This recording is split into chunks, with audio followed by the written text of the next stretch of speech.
اللہ جل شانہ کا فرمان عظیم ہے، قد جاءکم من اللہ نور و کتاب مبین۔ تحقیق تمہارے پاس نور آیا اور کتاب مبین۔ قرآن حکیم اللہ جل شانہ کا کلام ہے، رسول کائنات صلی اللہ علیہ وسلم کے قلب اطہر پر نازل ہونے والی کتاب ہے، اور قرآن حکیم مسلمانوں کے لیے سرمایہ حیات ہے، ضابطۂ کائنات ہے۔ قرآن نور بھی ہے اور بقعہ نور بھی ہے، قرآن مشعل راہ بھی ہے اور مینارہ نور بھی ہے۔ قرآن حکیم کے اندر تمام اقوام کے، تمام عالم کے مسائل کا حل موجود ہے، اور قرآن ہی ہے کہ اس کو بچہ پڑھے تو یہ اس کے سینے میں محفوظ ہو جاتا ہے، اگر اس کو جوان پڑھے تو اس کی زندگی کو بدل دیتا ہے، اگر اس کو کوئی بزرگ پڑھے تو اس کی تنہائی کو ختم کر دیتا ہے، اگر کوئی اس جہان میں پڑھے اس کی دنیا بھی اچھی ہوتی ہے اور یہ قبر میں بھی ساتھ دیتا ہے۔ لیکن بدقسمتی سے یہود و نصارہ کی سازشیں تقریباً ہوتی رہیں قرآن حکیم کے خلاف، یا رسول کائنات صلی اللہ علیہ وسلم کی ذات کے خلاف، یا اللہ جل شانہ کی تعظیم و توقیر کے خلاف۔ اس طرح کے ہتھ کنڈے یہ استعمال کرتے رہے ہیں، اور اسی کی ایک کڑی عید والے دن سویڈن کے اندر مسلمان جب نماز عید ادا کر کے آ رہے تھے، ان کے سامنے قرآن حکیم کو جلانا ہے۔ یہ بدبخت کیا جانے کہ قرآن کی تعلیمات کیا ہیں، قرآن کا نور کیا ہے، قرآن کی تاثیر کیا ہے، اس کے الفاظ کیا ہیں، اس کے معانی کیا ہیں، اس کی توقیر کیا ہے، اس کی تعظیم کیا ہے۔ اس کی تعظیم تو صرف مسلمان ہی جان سکتا ہے جو قرآن کو سینے سے لگا کے رکھتا ہے، جو قرآن کو ہر نماز کی ہر رکعت میں پڑھتا ہے، جو قرآن کو چلتے ہوئے بھی پڑھتا ہے، جو بیٹھتے ہوئے بھی پڑھتا ہے، حتیٰ کہ سوتے ہوئے بھی قل اعوذ برب الناس پڑھ کے سوتا ہے، جب اٹھتا ہے تو پھر قرآن کی تلاوت شروع کرتا ہے۔ اور اقبال نے یہی کہا تھا کہ یہ حقیقت کسی کو نہیں معلوم کہ مومن قاری نظر آتا ہے، حقیقت میں ہے قرآن۔ احباب ذی وقار، سویڈن کے اندر جو واقعہ رونما ہوا اس کی ہم مذمت بھی کرتے ہیں، اس پر ہمیں تکلیف بھی سخت ہے، اس کا ہم مداوع بھی چاہتے ہیں۔ گورنمنٹ آف پاکستان سے بھی ہم چاہتے ہیں کہ وہ عملی اقدامات اٹھائے اور ان کا سد باب کرے۔ ہم آرمی چیف سے بھی درخواست کرتے ہیں، کیونکہ وہ حافظ قرآن ہیں اور وہ قرآن کی تعظیم و توقیر کو جانتے بھی ہوں گے، اور قرآن حکیم کے ساتھ ان کی محبت بھی ہوگی، تو میں سمجھتا ہوں کہ جس طرح کور کمانڈر ہاؤس کی بے حرمتی پر رد عمل سامنے آیا، تو قرآن حکیم کی بے حرمتی پر اس سے بھی سخت رد عمل سامنے آنا چاہیے۔ یہ پوری امت کی آواز ہے، 1 ارب مسلمانوں کی دل آزاری کا مسئلہ ہے، ان کے ایمان کا مسئلہ ہے، کیونکہ یہ قرآن کا مسئلہ ہے، یہ کلام رحمان کا مسئلہ ہے، اور اس کے لیے امت کو یکجا ہونا پڑے گا، امت کو اپنا احتجاج ریکارڈ کرانا پڑے گا، امت کو یہ بتانا پڑے گا کہ جب تم قرآن حکیم کے ساتھ یہ سلوک اختیار کرو گے تو ہمیں کتنی تکلیف ہوتی ہے، ہم کس اذیت کا شکار ہوتے ہیں، اور ہم سب کچھ برداشت کر سکتے ہیں، ہم ساری تکلیفیں برداشت کر سکتے ہیں، مگر قرآن کی عزت پر آنچ نہیں آنے دیں گے۔ یہاں پر میں ایک بات اور بھی سوچتا ہوں، جو ہمارے دوست باہر ممالک میں رہتے ہیں، ہمارے اوورسیز پاکستانی بھائی ہیں جو بیرونی دنیا میں رہتے ہیں، میں ان سے کہتا ہوں کہ جناب محترم، کبھی آپ کی گاڑی کو کسی نے نقصان پہنچایا نہیں پہنچایا، کیونکہ وہ جانتے ہیں یہ آپ کی ہے۔ کبھی آپ کے سیل فون کو کسی نے نقصان پہنچایا نہیں پہنچایا، اس لیے کہ وہ جانتے ہیں یہ آپ کا ہے، مگر آپ کے قرآن کو وہ نقصان کیوں پہنچاتے ہیں؟ کیا وہ یہ سمجھ بیٹھے ہیں کہ قرآن آپ کا نہیں ہے؟ تو آپ نے یہ بتانا ہے، یہ دکھانا ہے، یہ ثابت کرنا ہے کہ ہم جہاں بھی ہوں، جس حال میں بھی ہوں، جس کیفیت میں بھی ہوں، ہمیں قرآن سے محبت تھی، ہمیں قرآن سے محبت ہے، اور ہمیں قرآن سے محبت رہے گی۔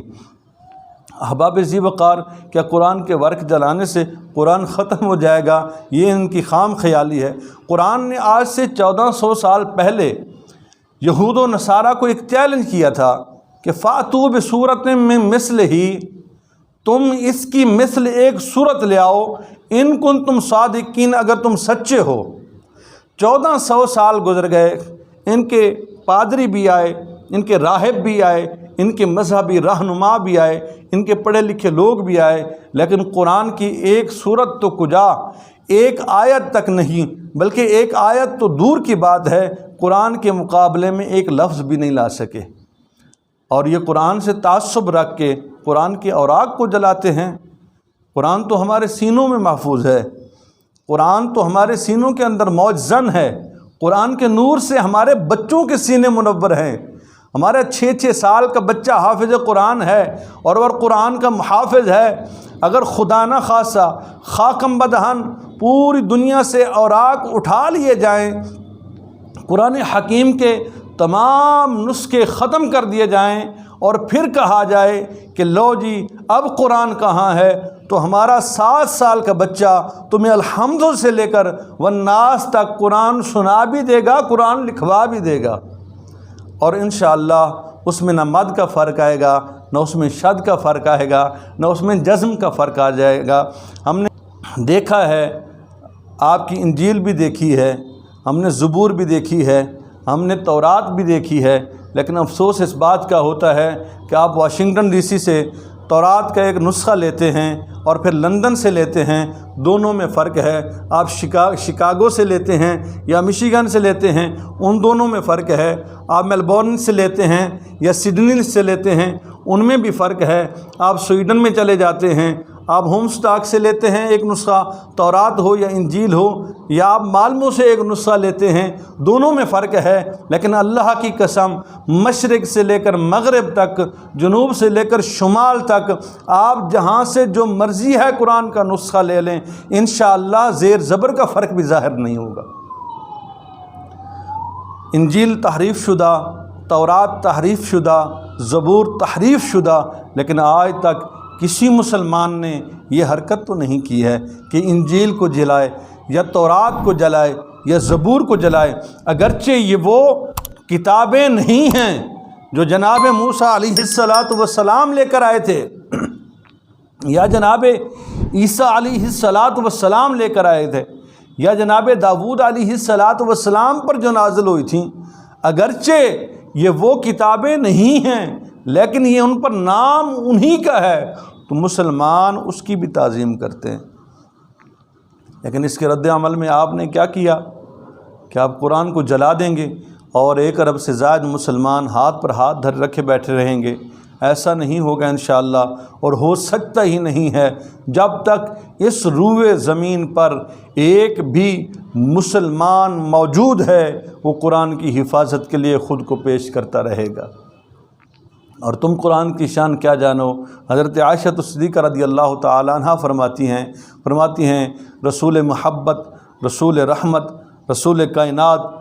صلی اللہ علیہ وسلم نے ارشاد فرمایا الماہر بالقرآن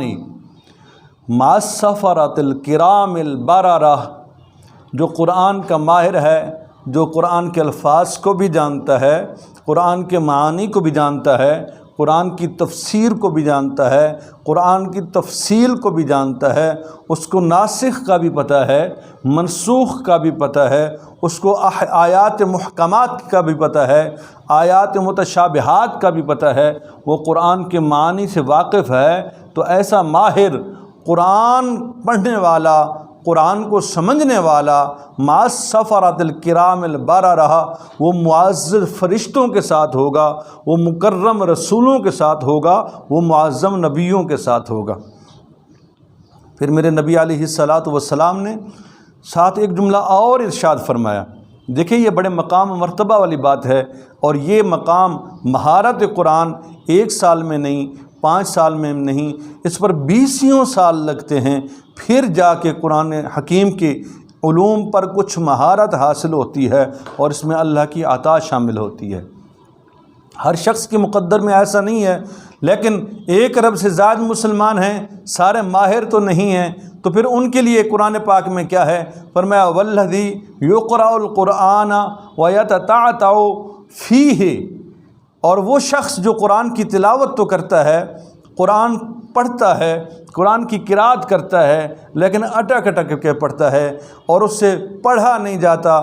مشکل ہوتی ہے، اس کو تکلیف ہوتی ہے، الفاظ صحیح طرح سے نہیں پڑھ پاتا، لیکن کہتا ہے نہیں چھوڑوں گا اس سے دور نہیں ہوں گا، کیونکہ یہ میرے رب کا کلام ہے، میں نے اس کو پڑھنا تو ہے، اس کو سینے سے لگا کے رکھنا ہے، طاق میں سجا کے نہیں رکھنا، قرآن کو سینے میں بسا کے رکھنا ہے، میں نے اس کی تلاوت کرنی ہے۔ فرمایا وہ اٹک اٹک کے پڑھتا ہے، وَهُوَ عَلَيْهِ شَاقٌ، یہ اس کو تکلیف دہ محسوس ہوتا ہے، اس کو اس میں پریشانی محسوس ہوتی ہے، لیکن میں مصطفیٰ آمنہ کا لال یہ خوشخبری دے رہا ہوں، لہو اجران، اللہ اس کو 2 اجر عطا فرمائے گا۔ احباب ذی وقار، کہیں نہ کہیں ہم سے بھی کوئی خطا ضرور ہوئی ہے قرآن کریم کی تعظیم کے حوالے سے، اور اس میں ایک بات یہ بھی ہے کہ ہم نے قرآن کو خاص کر دیا مردوں کے لیے، ہم نے قرآن کو خاص کر دیا مرحومین کے لیے، ہم نے قرآن کو خاص کر دیا قبر کے لیے۔ ارے قرآن تو زندہ لوگوں کے لیے اترا تھا، اور زندہ لوگوں کی زندگیوں کو بنانے کے لیے نازل ہوا تھا، اور تمہاری زندگیوں کو روشن کرنے کے لیے نازل ہوا تھا، لیکن ہم نے ساری زندگی قرآن حکیم کو طاق میں رکھا، کبھی اٹھا کے پڑھنے کی زحمت نہیں کی، اور اگر کبھی پڑھ بھی لیا تو سمجھنے کی زحمت نہیں کی، اگر کبھی سمجھ بھی لیا تو عمل کرنے کی زحمت نہیں کی۔ ہم نے تو قرآن سے کچھ دوری اختیار کی ہے۔ قرآن زندوں کے لیے نازل ہوا، اور ان کی تعلیمات کے لیے، ان کے مستقبل اور حال کو روشن کرنے کے لیے، ان کی دنیا اور آخرت بنانے کے لیے نازل ہوا، لیکن ہم نے کیا کیا؟ ہم نے قرآن کو ساری حیاتی طاق میں رکھا۔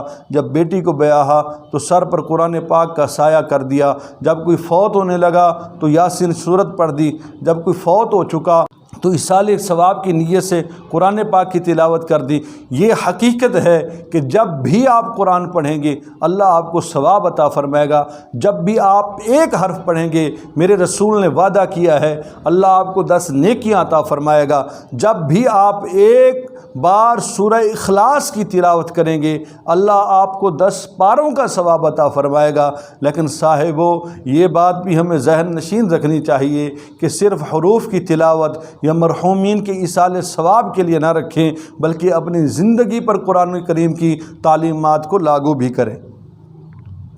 کیونکہ ایک اور حدیث پاک ہے، رسول کائنات صلی اللہ علیہ وسلم نے فرمایا، جناب ابن عمر فرماتے ہیں، اور یہ صحیح بخاری صحیح مسلم کے اندر ہے، فرماتے ہیں رسول کائنات صلی اللہ علیہ وسلم نے ارشاد فرمایا لا حاسد الا اثنین، فرمایا 2 شخص ایسے ہیں جن پر رشک کیا جا سکتا ہے۔ آپ نے سماعت فرمایا نا کہ لا حسد، آپ نے حسد کا لفظ سماعت فرمایا، حسد کا لفظ یہاں رشک کے لیے استعمال ہوا ہے۔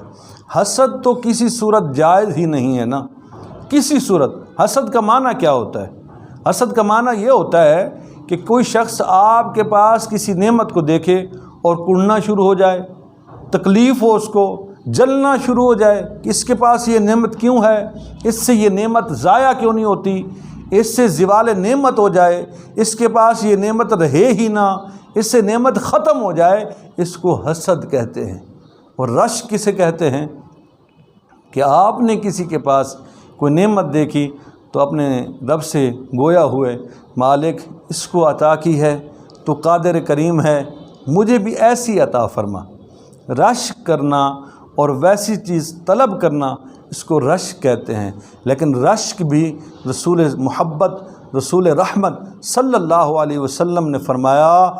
2 چیزوں پر ہے، 2 لوگوں پر آپ رشک کر سکتے ہیں اور کسی پر نہیں۔ 2 لوگ کون سے ہیں؟ فرمایا راجل آتاہ اللہ القرآن، آدمی وہ شخص جسے اللہ نے قرآن کے نور سے اس کے سینے کو منور فرمایا، اور اس کو قرآن کا نور عطا فرمایا، اور اس نے قرآن حکیم سے وہ نور اس طرح لیا فہو یقوم بہ آناء اللیل و آناء النہار، وہ قرآن پڑھتا بھی ہے اور رات کو قیام میں بھی قرآن پڑھتا ہے، دن کو قیام کرتا ہے اس میں بھی قرآن پڑھتا ہے، اور قرآن کی تلاوت بھی کرتا ہے، قرآن پر عمل بھی کرتا ہے، تو فرمایا وہ شخص قابل رشک ہے۔ ورجل آتاہ اللہ مالا، دوسرا آدمی وہ ہے جسے اللہ نے رزق حلال نصیب فرمایا۔ یہ رزق طیب کی بات کر رہا ہوں، پاکیزہ رزق، کشادہ اللہ نے عطا فرمایا۔ فہو ینفق منہ، اور اللہ نے اس کو دل بھی کشادہ عطا فرمایا، رزق بھی کشادہ، مال بھی کشادہ ہے بھی حلال کا، اور اللہ نے دل بھی کھلا عطا فرمایا، تو فَهُوَ يُنْفِقُ، وہ کیا کرتا ہے، اس میں سے خرچ کرتا ہے، مِنْهُ آناء اللَّيْلِ وآناء النَّهَارِ، دن ہو یا رات ہو، صبح ہو یا شام ہو، ہر وقت وہ اللہ کے راستے میں خرچ کرتا ہے۔ اس کے در سے کبھی کوئی مسکین خالی نہیں لوٹتا، اس کے در پر جب بھی کوئی یتیم جاتا ہے تو وہ خالی نہیں لوٹتا، جب بھی بیوہ سر پہ دوپٹہ لے کے آتی ہے تو وہ عزت کے ساتھ کچھ نہ کچھ لے کے جاتی ہے، جب بھی فقیر اپنے دامن کو پھیلاتا ہے تو وہ خالی نہیں لوٹتا۔ فرمایا جس شخص کو اللہ نے مال عطا فرمایا اور پھر راہ للہ خرچ کرنے کی توفیق بھی عطا فرمائی، وہ شخص بھی قابل رشک ہے۔ بس یہ دو شخص ہیں، اور جس کے پاس گاڑیاں ہیں، کوٹھیاں ہیں، بنگلے ہیں، عہدے ہیں، منصب ہیں، مناصب جلیلہ ہیں، بڑے بڑے عہدے ہیں، اگر اس تفصیل میں جائیں تو بات دور تک چلی جائے گی، یہ قابل رشک نہیں ہے۔ قابل رشک صرف وہی ہے جس کو اللہ نے قرآن کا نور عطا فرمایا یا رزق حلال عطا فرمایا، اور پھر اس کو خرچ کرنے کی توفیق بھی عطا فرمایا۔ اور قرآن پاک کی عظمت میں حضرت عثمان ابن عفان رضی اللہ تعالی عنہ سے جو روایت ہے وہ آپ نے لاکھوں مرتبہ سنی ہوگی، لاکھوں مرتبہ پڑھی بھی ہوگی، لاکھوں مرتبہ دیکھی بھی ہوگی۔ ہاں، تم میں سے بہترین شخص وہ ہے جو قرآن سیکھے اور سکھائے۔ احباب ذی وقار، حضرت عیسیٰ علیہ السلام ایک مرتبہ قبرستان سے گزر رہے تھے، آپ نے دیکھا کہ ایک شخص کو قبر میں عذاب ہو رہا ہے، وہ عذاب جہنم، کنارے جہنم میں جل رہا ہے۔ اب وہاں سے گزر گئے، کچھ دیر بعد جب واپس پلٹے تو دیکھا کہ وہ شخص جنت کی نعمتیں کھا رہا ہے۔ تو حضرت عیسیٰ علیہ السلام نے عرض کی، اے میرے کریم رب، اے میرے رحمان رب، اے میرے رحیم رب، تیری قدرت کے میں قربان، مالک یہ معاملہ کیا ہے؟ کچھ دیر پہلے تو یہ عذاب جہنم میں مبتلا تھا اور ابھی یہ جنت کی نعمتیں کھا رہا ہے۔ تو اللہ نے اپنے نبی جناب عیسیٰ روح اللہ سے فرمایا، اے میرے نبی، اے میرے محترم رسول، میں نے اس بندے کو عذاب میں مبتلا کر دیا تھا کیونکہ یہ شخص ساری زندگی گناہوں میں مبتلا رہا، حتیٰ کہ مرتے وقت بھی یہ گناہوں میں مبتلا تھا، اور جب میری بارگاہ میں حاضر ہوا تو اس کا نام اعمال سیاہ تھا۔ تو فرمایا میں نے قانون قدرت کے مطابق اسے جہنم میں پھینکوا دیا، اس کو نار جہنم کا عذاب دیا، لیکن 3 سال بعد آج اس کا بیٹا ایک مدرسے میں گیا ہے اور استاد نے اس کو پڑھایا ہے، پڑھ بسم اللہ الرحمن الرحیم۔ جب اس نے توتلی زبان سے مجھے رحمان و رحیم کہا تو میری رحمت کا سمندر جوش مارنے لگا کہ معصوم بچہ مجھے رحمان بھی کہے، مجھے رحیم بھی کہے، اور میں اس کو عذاب میں مبتلا رکھوں، تو میں نے اس کے گناہوں کو معاف فرما کے اس کو جنتی کھانے نصیب فرمائے۔ تو قرآن حکیم کی صرف بسم اللہ سے اتنی برکتیں ہیں، تو باقی آیات بینات کا جو ہے اس کا کیا ہی کہنا ہے۔ احباب ذی وقار، قرآن حکیم کی عزت پر پہرا آپ نے دینا ہے، میں نے دینا ہے، اور اس کے لیے کوئی بھی قربانی دینی پڑے گی۔ انشاءاللہ ہم دریغ نہیں کریں گے، اور یہ زبانی کلامی بات نہیں ہے، انشاءاللہ ہم اس کو عملی طور پر یقینی بنائیں گے، اور قرآن کریم کی عزت پر پہرا دینے کے لیے دنیا بھر سے مسلمان اپنا احتجاج ریکارڈ کرا رہے ہیں۔ تو احتجاج کا ایک انوکھا طریقہ میں آپ سے عرض کر دیتا ہوں، آپ اس کو اپنا لیجئے، اور وہ طریقہ کیا ہے کہ آپ خود روزانہ قرآن پاک کی تلاوت کریں اور اپنے بچوں کو بھی حافظ قرآن بنائیں، اپنے بچوں کو قاری قرآن بنائیں، ان کو آپ اسکول بھی پڑھائیں، ان کو آپ ڈاکٹر بھی بنائیں، ان کو آپ پروفیسر بھی بنائیں، انجینئر بھی بنائیں، ان کو آپ MBA کروائیں، لیکن ساتھ قرآن کا قاری بھی ضرور بنائیں۔ تو انشاءاللہ یہ قرآن کریم کی بڑی خدمت ہے کہ اگر آپ یہ کام کرتے ہیں، دعا ہے خالق کائنات آپ کی، میری، ہم سب کی حاضری کو قبول فرمائے، اور قرآن کریم کی عزت پر پہرا دینے کے لیے ہمیں منتخب فرمائے، اور ہم سے یہ خدمت میرا رب لے لے اور اس کو ہمارے لیے آخرت میں ذریعہ